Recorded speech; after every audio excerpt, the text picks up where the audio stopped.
san da wane ne muke tare a wannan lokaci, sannan kuma da wani irin guziri ya zo. Suna Umar Idris Ibrahim, wanda aka fi sani da Comrade Umar Kafta. Na zo nan ne domin faɗa alkhairan Professor Muhammad Ali Pate. Professor Muhammad Ali Pate mutum ne haziki wanda wani matashi da wanda yake kishin jihar Bauchi ya san mutum ne nagari wanda al'umma da shi alfahari. Barin tsawaita ina bayani ba, saboda kowa ya san wane ne Ali Pate da irin gudunmuwan da yake bayarwa a faɗin jihar Bauchi. Professor Ali Pate ya ɗauko gina jihar Bauchi tun kafin ya sami zamawa gwamnanmu, wanda muna kyautata tsammanin insha Allah 2027 shine gwamnanmu na jihar Bauchi. Professor Ali Pate ya yi ayyuka da yawa a fannin kiwon lafiya da kuma tallafawa al'umma domin su inganta lafiyarsu. To daga cikin abubuwan da nake ƙara jin ina son Muhammad Ali Pate shine yadda yake tafiya da matasa, domin su matasa su ne shugabannin gobe. sai sa duk wanda ya gina matasa to hakika ya gina ƙasa gaba daya.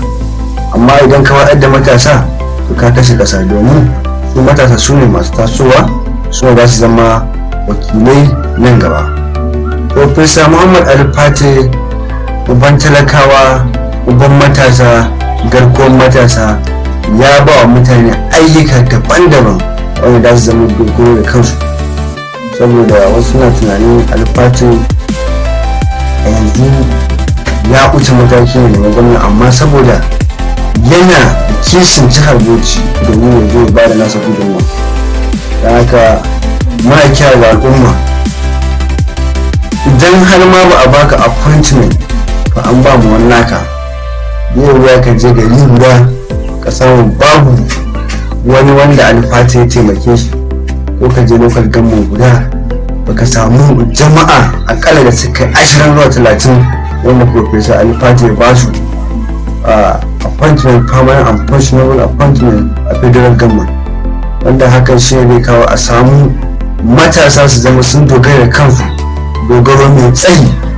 Ba a dauki kudi ana ba mu 'yan siyasa ko matasa suna ihu a gari sun kashe shi kenan ba.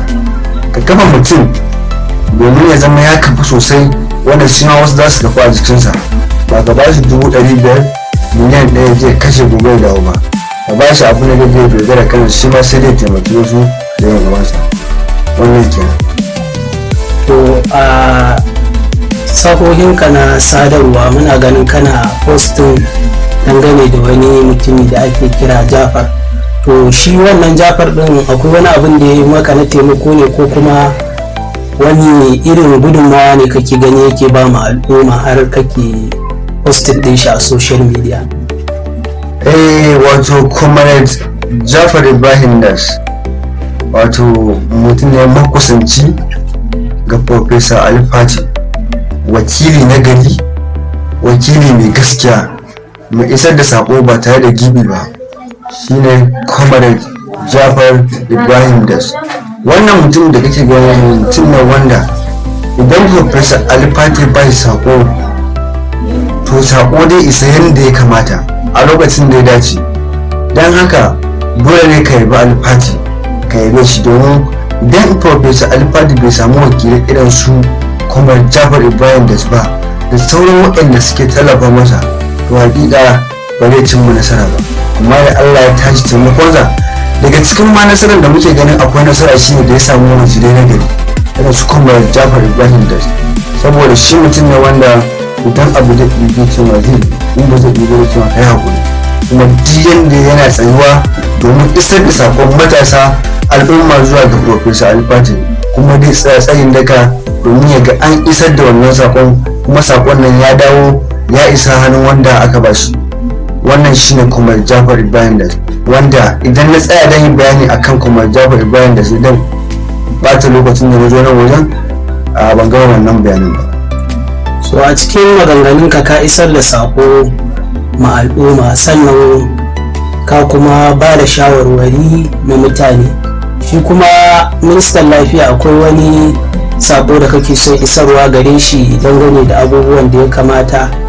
So shi kuma Muhammad Ali Pate, a cikin jawabanka ka nuna kawai kamar irin kun gama ma komai da komai, kamar har ya amsa ne, kawai jira kuke lokaci yayi. So wannan ba ka ganin ka zai iya kawo cece ku ce tsakanin ku da 'yan sauran takarkaru? A'a, mu yanzu a matakin da muke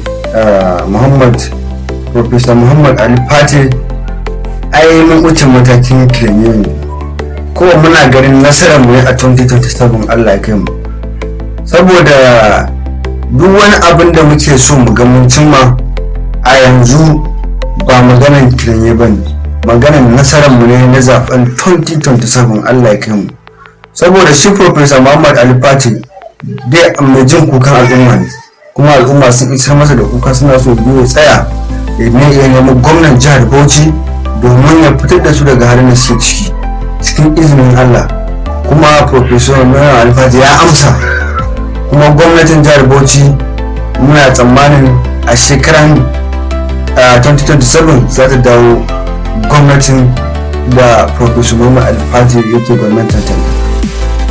To a matsayinku na masu son ko kuma kare maradu na shi Muhammad Ali Pate, akwai wani kudiri da na ji ko ake maganin ya sosa gwiwar 'yan jam'iyyar APC na fitowa social media a nuna samun tikitin jam'iyya ga ɗan takara wanda ake gani shine zai iya wakiltar APC, wato Bala Wunci.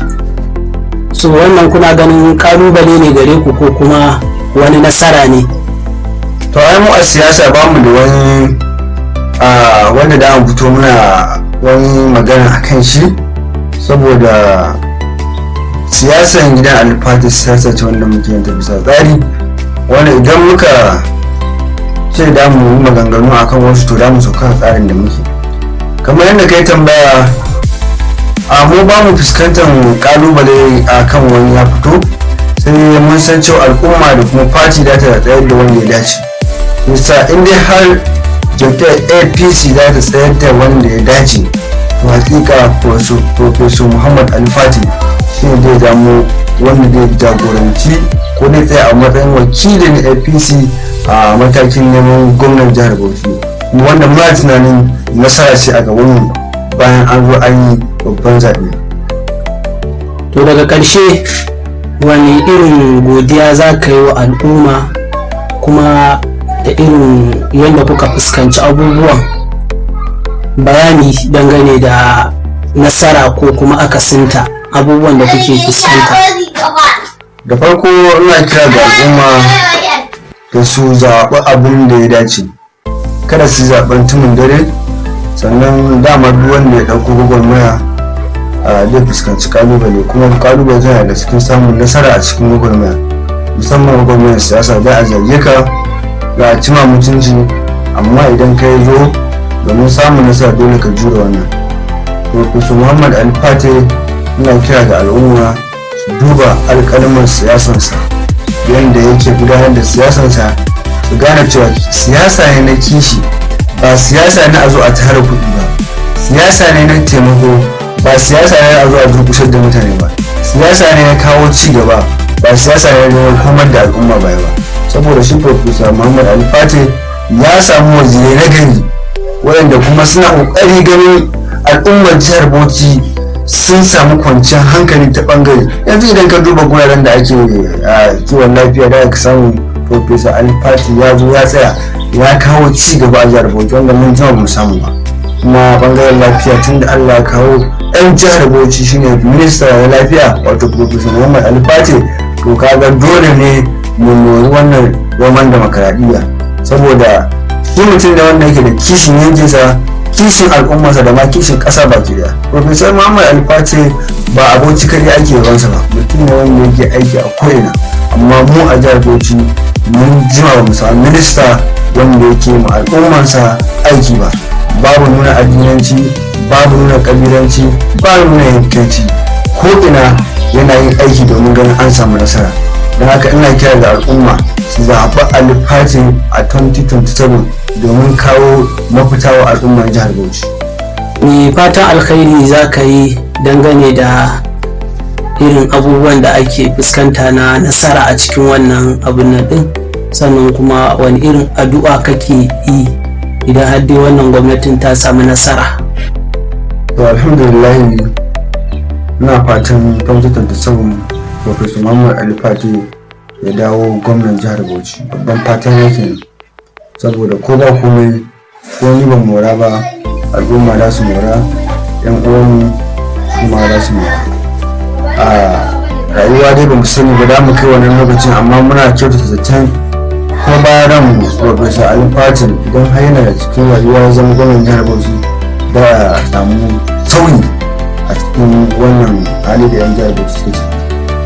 Daga ƙarshe ina nuna godiya ga al'umma da kuma roƙonsu da su fahimci ta ina Ali Pate sa wato alƙalman sana suke, sai su yi masa shari'a sannan su zaɓe shi idan ya cancanta. Saboda duk wanda ya ga Ali Pate ya san cewa idan zai duba siyasansa da kuma irin siyasun da ake a jihar Bauchi, sun san siyasan Professor Muhammad Ali Pate ta bambanta da sauran. Don haka ina mana fatan nasara, ina kuma wa al'umma fatan Allah ya sa su gane alkhairin da yake tattare da Ali Pate kuma su zaɓe shi a zaben 2027.